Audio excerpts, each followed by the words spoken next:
Bonjour à tous, très heureuse de vous retrouver aujourd'hui pour un sujet qui risque de parler à toute une série d'entre vous, puisque nous allons parler aujourd'hui d'argent. La relation à l'argent, c'est effectivement un sujet qui parle de beaucoup de choses, un sujet qui peut fâcher, un sujet qui peut nous confronter et qui peut également nous donner les moyens de nos ambitions.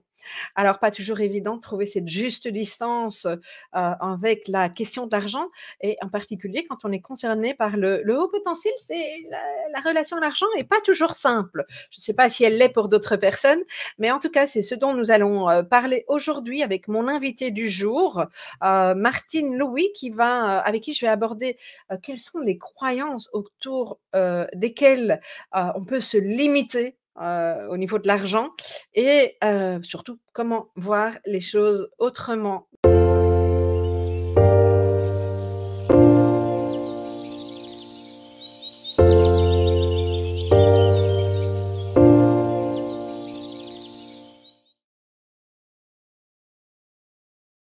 Alors Martine, moi j'ai une première question qui me vient quand on parle d'argent. J'ai l'impression que c'est tabou de parler de l'argent.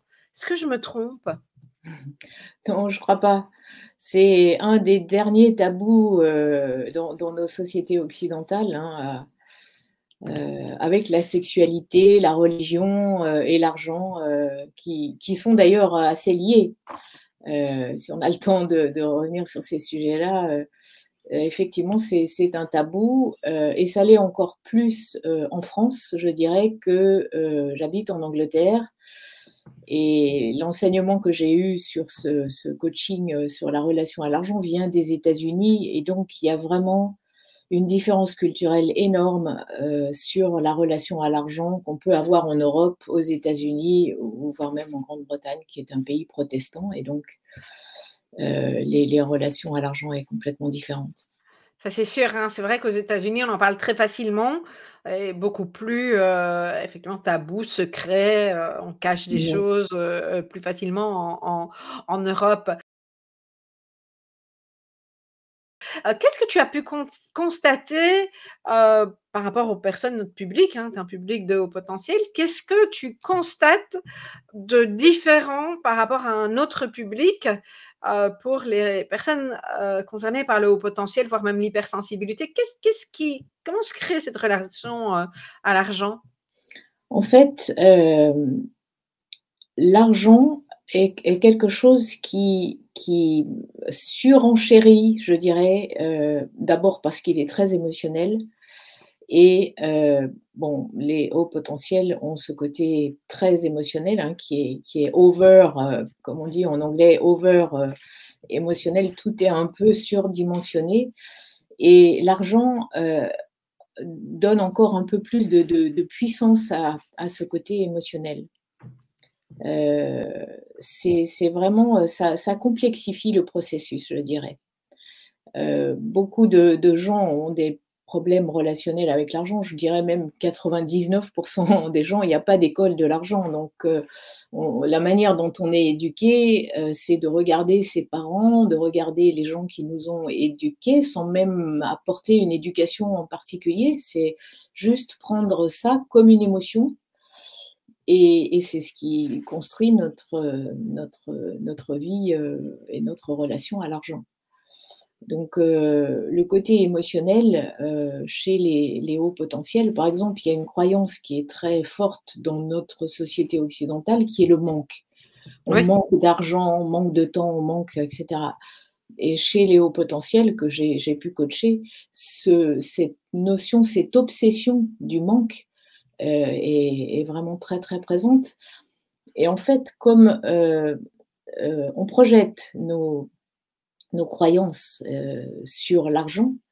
Par exemple, ma propre expérience, je projetais ma sécurité, et la sécurité est une deuxième croyance, qui touche, au plus profond les hauts potentiels. Ce besoin de sécurité qu'on met sur l'argent, et moi-même j'avais mis, travaillant dans la banque pendant plus de 30 ans, j'avais projeté ma sécurité sur l'argent. ce que font beaucoup de gens. Mais quand on est au potentiel, c'est encore plus exacerbé. Je pensais que plus rien ne pouvait m'arriver, j'avais mon épargne, mes investissements, etc. Et j'avais ma sécurité, alors qu'en fait, c'est une projection, purement une projection.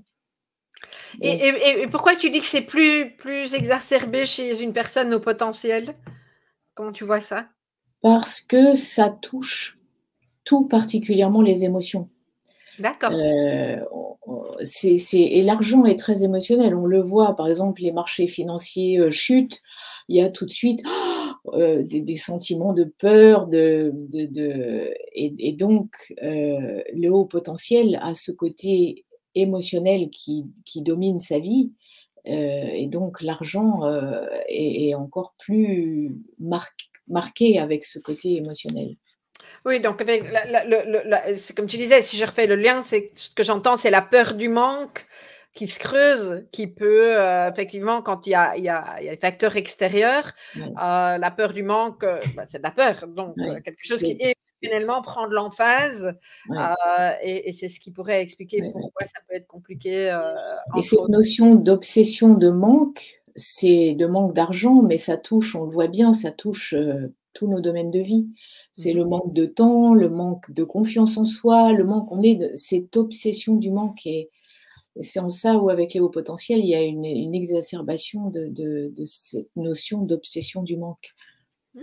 Alors quand on OK. projette en plus la sécurité sur l'argent, là on touche vraiment à des choses qui viennent toucher les peurs les plus profondes.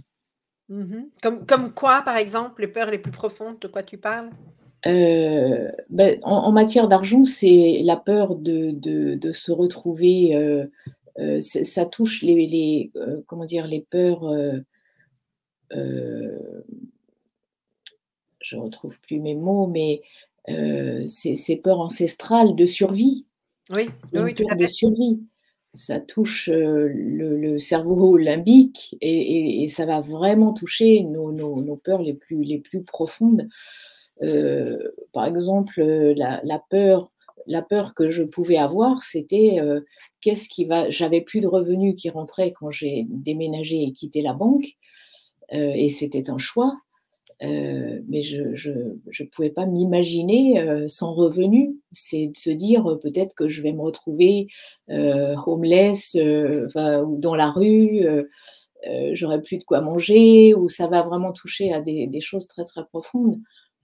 Alors, c'est vrai aussi avec la crise qu'on vient de vivre, même si les États ont donné énormément pour protéger les personnes, ne plus avoir de travail, c'est se retrouver sans sécurité, et projeter, cette sécurité justement sur l'argent, ça prend des dimensions qui Mmh. qui qui bloquent en fait, puisque tout le côté émotionnel, on ne peut pas, gérer correctement sa vie si on a des émotions qui sont perturbées, et ce côté de manque d'argent, manque de confiance, manque de temps, manque d'amour, parce que ça va toucher aussi à ces choses, là, en termes de projection. On ne peut pas, être dans son talent et pouvoir l'exprimer si on a ces perturbations émotionnelles, en arrière-plan qui viennent, on va dire, brouiller brouiller la clarté et l'alignement qu'on peut avoir par rapport à qui on est vraiment. Mais donc en fait, ce que j'entends aussi, c'est que tu parles de relations parce que l'argent, au milieu d'une relation, alors je ne sais pas si le mot «au milieu» est le bon mot, mais j'ai le sentiment que ça peut fausser quand même pas mal de choses, qu'on peut avoir pas mal, d'attentes par rapport à l'argent dans une relation. Qu'est-ce que ça dit de nos relations, cette histoire-là? Bah, en fait, c'est le cœur de cette problématique de relation à l'argent. Quand on commence à travailler sur sa relation à l'argent, on va travailler sur sa relation à soi-même, à la vie, aux autres. Qu'on soit dans le business ou dans les affaires et qu'on s'associe, ou qu'on soit dans un couple ou dans une relation, quel type de relation, l'argent, est là au milieu. On ne peut pas vivre dans nos sociétés aujourd'hui sans argent. Oui. Il y a eu une tribu, je crois, au début du XXe siècle, en Amérique latine, qui vivait encore sans argent. Mais aujourd'hui, plus personne ne peut vivre sans argent. Alors peut-être que dans le futur, quand l'homme aura pris suffisamment de maturité et d'autonomie dans sa propre essence, l'argent pourra peut-être disparaître, mais on n'y est pas encore. Mais effectivement, la relation à l'autre et dans le couple, d'ailleurs, plus de 90% des causes de divorce sont inconsciemment liées à l'argent. D'accord, OK. 90% des causes de divorce sont et quand on fait un travail sur soi, sur sa relation à l'argent, avec, son partenaire, que ce soit un partenaire d'affaires ou un partenaire de vie, et bien, c'est une meilleure connaissance de soi-même, meilleure connaissance de l'autre et d'être beaucoup plus en empathie pour pouvoir, comprendre et avancer ensemble. Mais dans les associations d'affaires, c'est la même chose. Mmh. Tant que le business fonctionne, et cetera, et dans les couples, c'est un petit peu la même chose. On Ouais. compose avec cette relation sans vraiment la comprendre et parfois il y a des émotions qui peuvent, venir.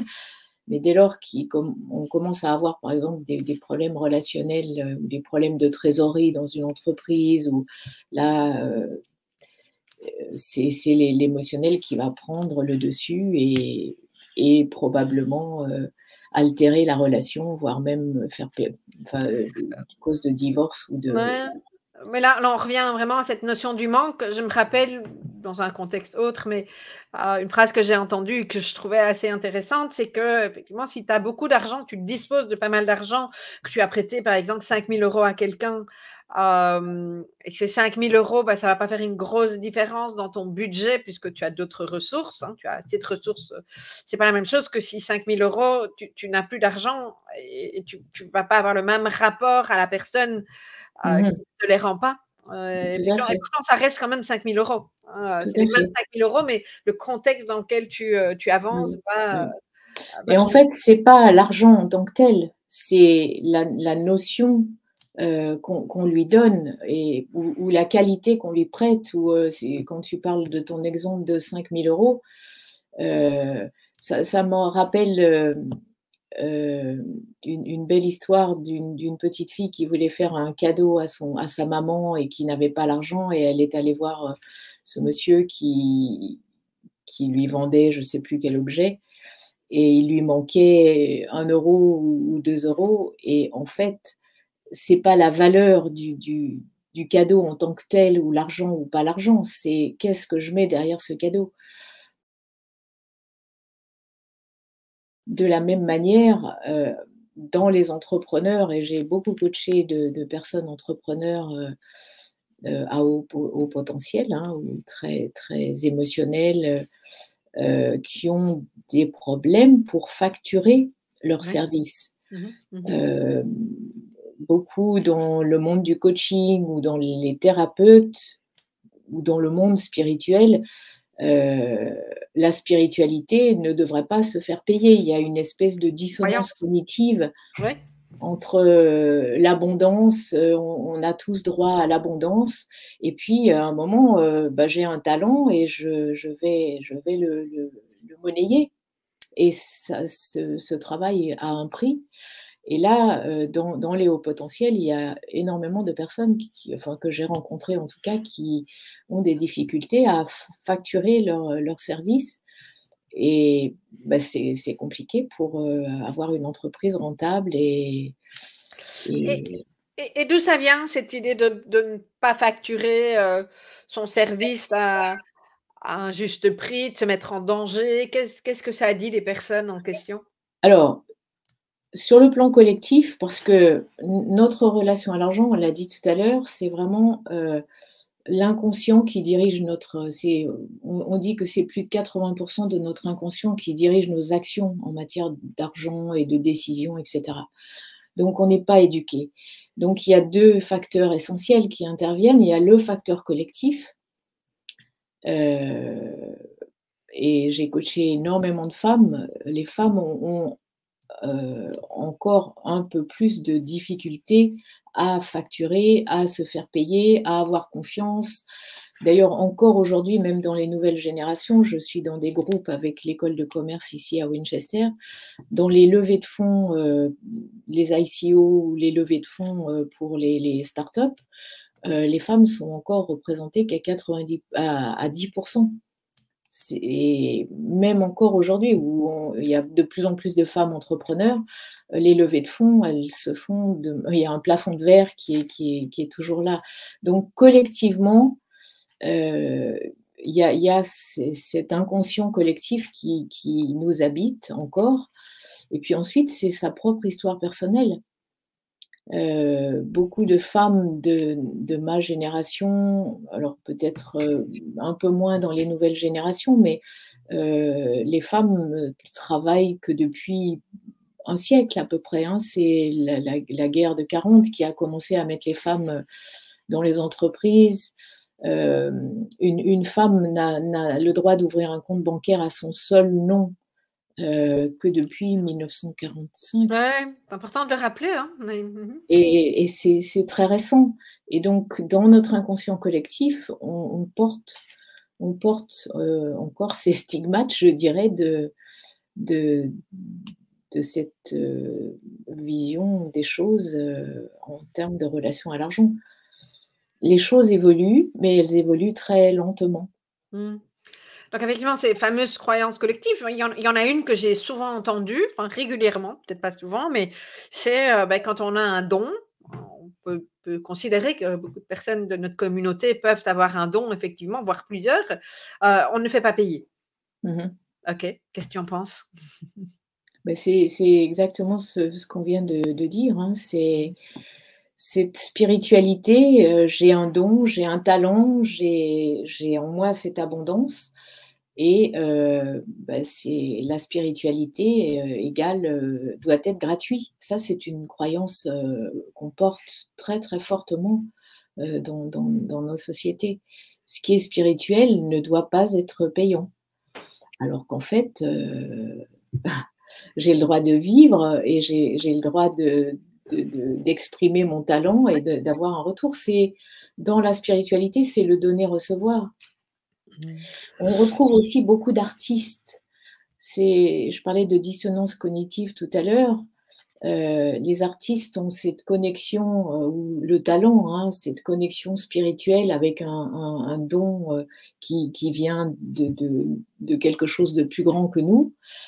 Et si je le monnaie, je vais perdre mon âme parce que l'argent est sale, parce que les gens riches sont des gens malhonnêtes, toutes ces croyances.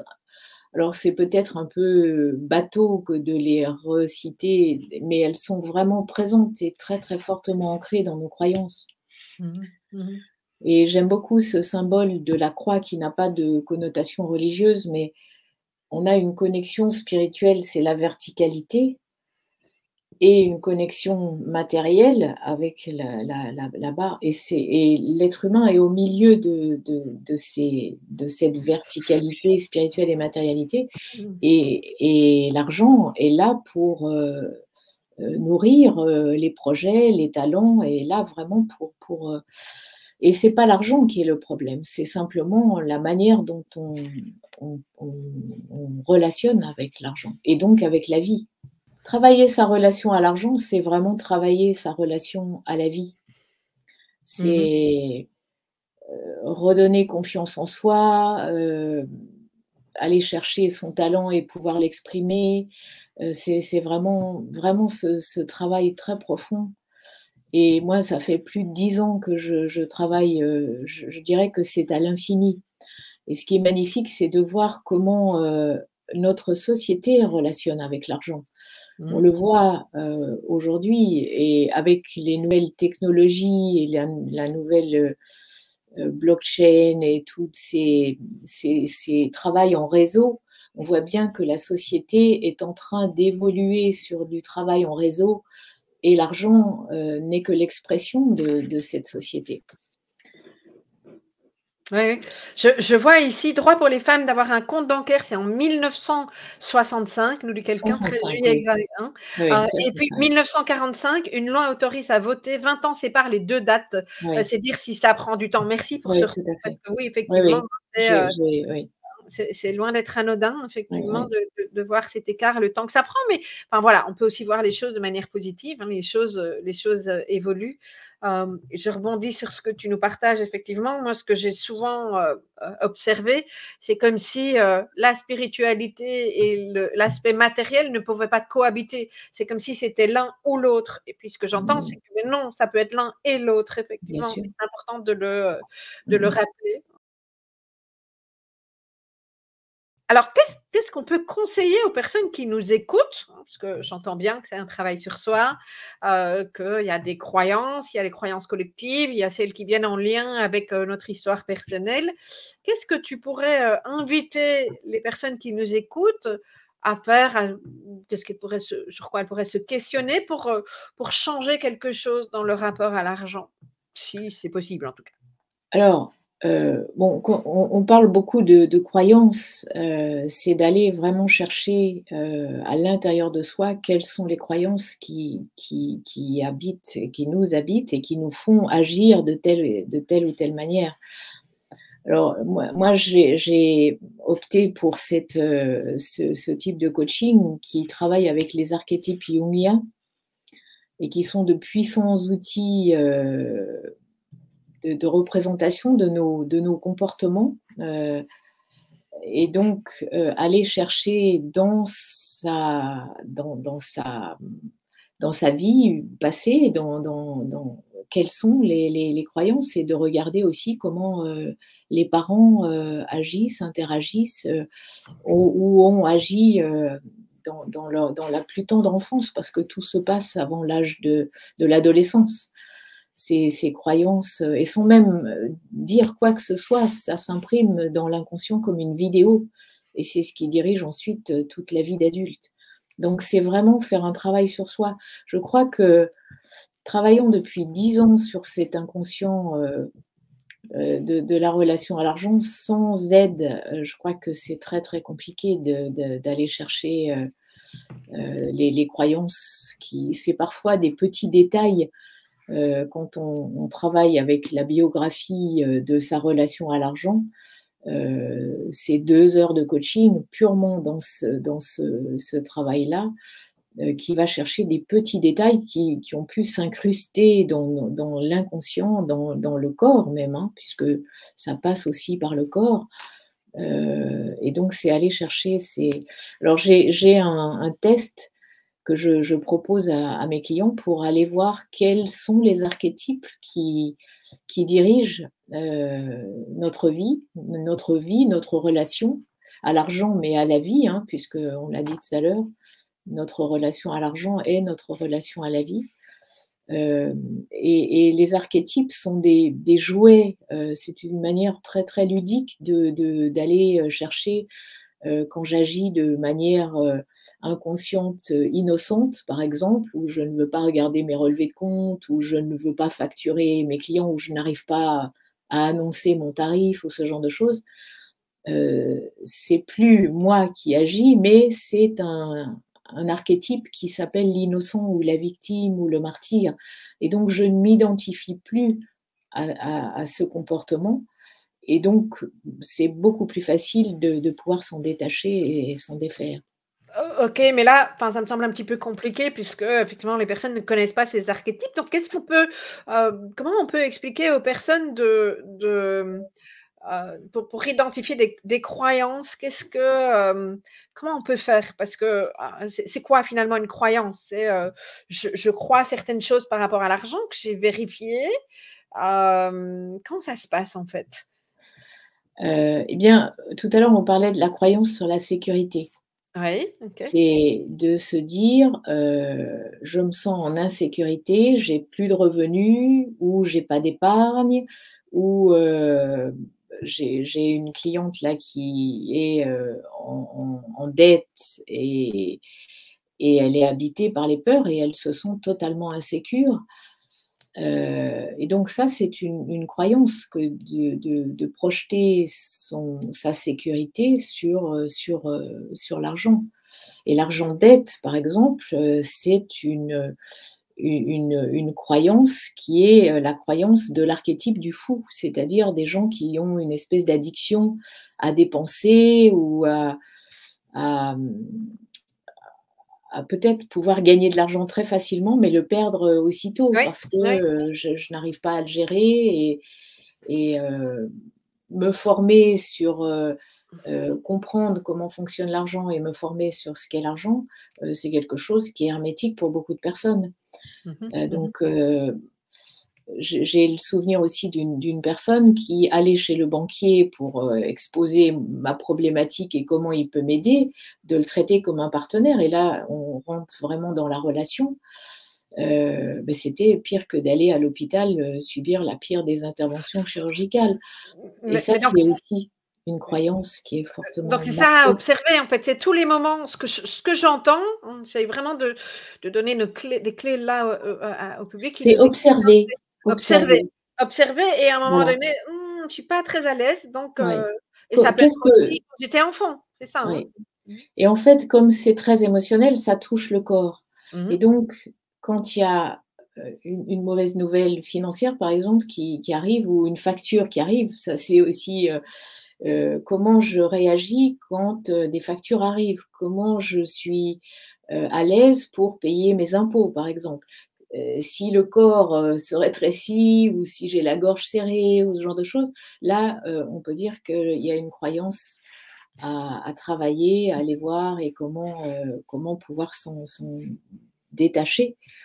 Heu, Et puis ça va être intéressant aussi quand tu parles d'observation, hein, à quel rythme on paye ses factures? Est-ce que c'est facile de ne pas de les payer ou pas? Est-ce qu'on a tendance à être en retard, sur ouais. nos paiements? Enfin, il y a toute une série de choses, peut-être même que j'entends bien que seul on va pas forcément, savoir y mettre, des justes interprétations, mais c'est probablement déjà un premier Mmh mh. un 1er constat, une première étape que de Mmh. d'observer toutes ces choses-là en lien avec l'argent. Oui, c'est ça, c'est énormément d'observation Ouais, et ouais. de ressentir dans le corps où est-ce que ça parle. Est-ce que ça me serre la gorge? Est-ce que ça me serre? Est-ce que ça me met les larmes aux yeux? Est-ce que ça me met en colère? Est-ce que je suis frustrée? Toutes ces émotions-là sont vraiment des émotions qui, parlent de comment je relationne avec l'argent. Mmh mh. Et en Mmh mh. fait, retrouver cette paix et cette fluidité, pour payer ses factures, faire de son percepteur un partenaire plutôt qu'un ennemi, de la même manière son banquier, ou lui cacher des choses. Je me remémore une cliente que j'ai eue qui avait des problèmes de trésorerie et elle ne disait pas tout à son banquier et donc mais dans sa relation avec elle-même, elle se cachait des choses. Oui. Donc c'est vraiment très, très en lien et c'est de ressentir, c'est vraiment un travail spirituel, ce travail sur la relation à l'argent et qui va vraiment toucher au plus profond de nos peurs les plus archaïques. Oui et en même temps, j'ai envie de rebondir sur ce que tu as amené tout à l'heure, en disant que c'est un travail qui, bah, oui, peut-être n'est jamais fini parce que, c'est un travail de développement Ouais. personnel, donc forcément, c'est le travail de toute une vie, mais il y a des étapes et il y a moyen effectivement de transformer ce regard sur l'argent, notre relation Mmh. à l'argent, hein, Ouais. c'est ce que tu fais toi, C'est exactement ce que tu viens de dire, c'est pas un travail qui est fini, quand on coach de la même manière dans le travail que tu fais, c'est un chemin. ouais. C'est Mmh mh. vraiment un chemin et il y a des étapes, il y a des paliers, il y a des étapes, et je dirais que plus on avance sur ce chemin et moins on sait.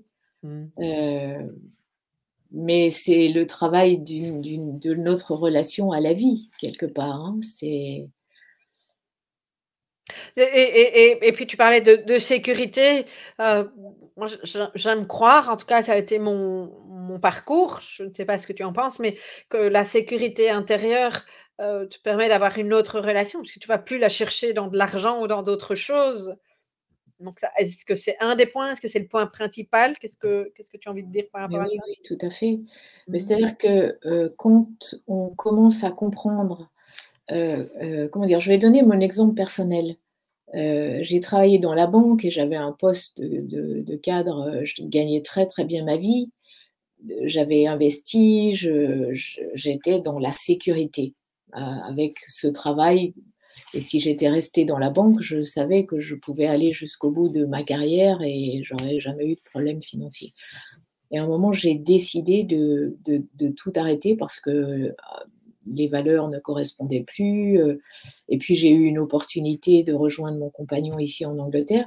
Mais, cette insécurité dans laquelle je me suis retrouvée, c'est comme si je n'avais pas réglé des problèmes d'adolescence, de confiance en moi, tout ce que je n'avais pas réglé, de mon enfance et de mon adolescence, a été complètement exacerbé quand, je me suis retrouvée sans revenu, sans voilà, surtout sans revenu.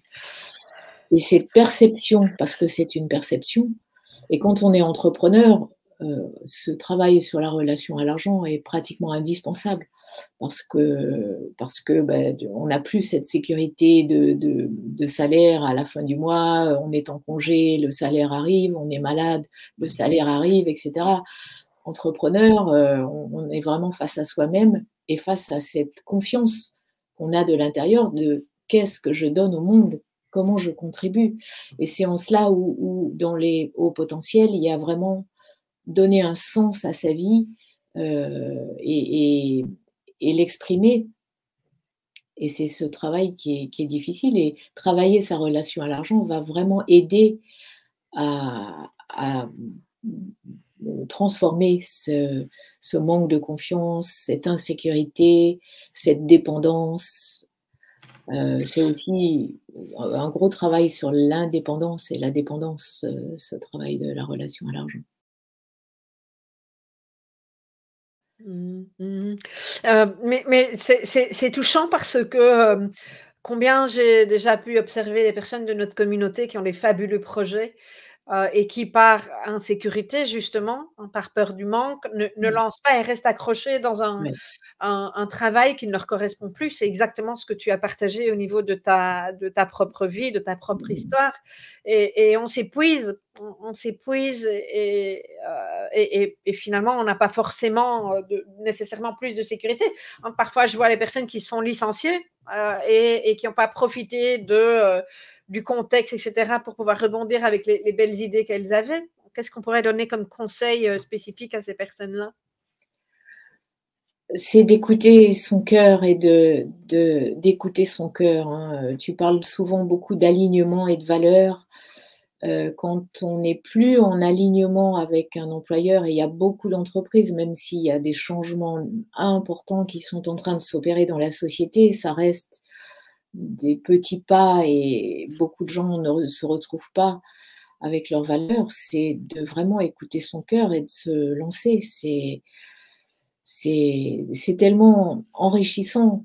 Comment dire? Ma propre expérience, hein, je peux en parler parce que je l'ai vécu, mais même si j'ai travaillé dans un métier qui m'a beaucoup passionnée pendant plus de 30 ans, même si à la fin, les choses étaient plus alignées avec mes valeurs, mais je n'ai jamais eu autant de bonheur, mais un bonheur intense que de faire le travail que je fais aujourd'hui, d'aider les gens et quand j'accompagne quelqu'un qui repart avec le sourire et qui repart avec la confiance et qui c'est quelque chose d'énorme et qui donne vraiment du sens à la vie.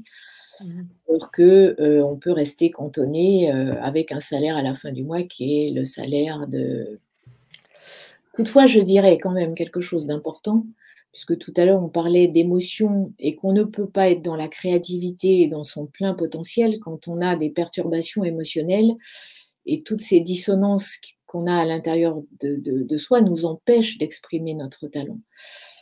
Je dirais que l'idéal serait d'avoir un petit boulot ou en tout cas de rester à mi-temps le temps de démarrer une activité ne pas démarrer une activité comme ça avec 0 revenu comme moi je l'ai fait. Parce que, Ce que j'ai fait aussi. parce que c'est très compliqué sur le plan émotionnel Ouais. et voilà, c'est de garder, en tout cas c'est ce que je conseille, de faire le saut. Ça c'est, je dirais, c'est de vraiment donner du sens à sa vie, mais de se garder quand même le temps de démarrer son activité, Ouais. un petit boulot, De se donner les moyens, en tout cas, de pouvoir traverser. J'ai envie de reprendre, c'est une de mes anciennes collègues qui prenait cette métaphore-là qui, moi, m'a beaucoup parlé à l'époque. On dit: «Mais tu traverses pas la si tu es un singe, tu traverses pas la jungle, comment tu traverses la jungle?» Et en fait, c'est tu passes de liane en liane et tu en as ouais, toujours une en main ouais, pour passer à l'autre. Et ouais, j'aimais tout à bien fait, cette métaphore parce que c'est un petit peu ça. tout Donc, à fait. l'idée, c'est d'y aller. La Ouais, question, c'est comment je vais y aller? ouais, En phase avec nos valeurs, mais aussi avec le besoin de sécurité dont qui est important pour nous et c'est la façon dont il est important pour nous à ce moment-là, en fait. tout à fait et Hein, il est essentiel, il est ouais, essentiel. mmh, oui, oui. Alors, et puis je rajouterai pour terminer, c'est quand même, quand on se lance l'aventure de l'entrepreneuriat, c'est un sacré travail de développement personnel. C'est Hein, énorme, c'est c'est on énorme, mesure pas toujours ça quand on se lance, mais c'est c'est fabuleux. énorme. C'est Ouais, fabuleux, mais en même temps, c'est bel et bien là, effectivement, parce que tout ça à nous fait, confronte à toute une série de peurs, mais ouais voilà. Mmh mh. Mmh. et le travail sur la relation à l'argent est vraiment un travail, je dirais essentiel quand on est entrepreneur pour, lever ses croyances, lever les peurs, lever tout ce qui nous empêche d'avancer et ça change également la relation à la vie, Mmh. au Mmh. partenariat quel qu'il soit. Ça, c'est sûr, ça, c'est sûr. Ouais. Merci Martine. Si vous avez apprécié cette interview, eh bien, dites-moi ce qui vous a inspiré en commentaire, si vous le voulez bien. Et puis, tout simplement, vous pouvez aussi me mettre un petit pouce pour m'encourager à interviewer d'autres personnes. Si vous souhaitez mieux vous comprendre et découvrir des clés pour vivre votre singularité comme une force, je vous laisse télécharger notre magazine Regard pluriel sur le haut potentiel et vous trouverez en description de cette vidéo. Il est gratuit. À bientôt!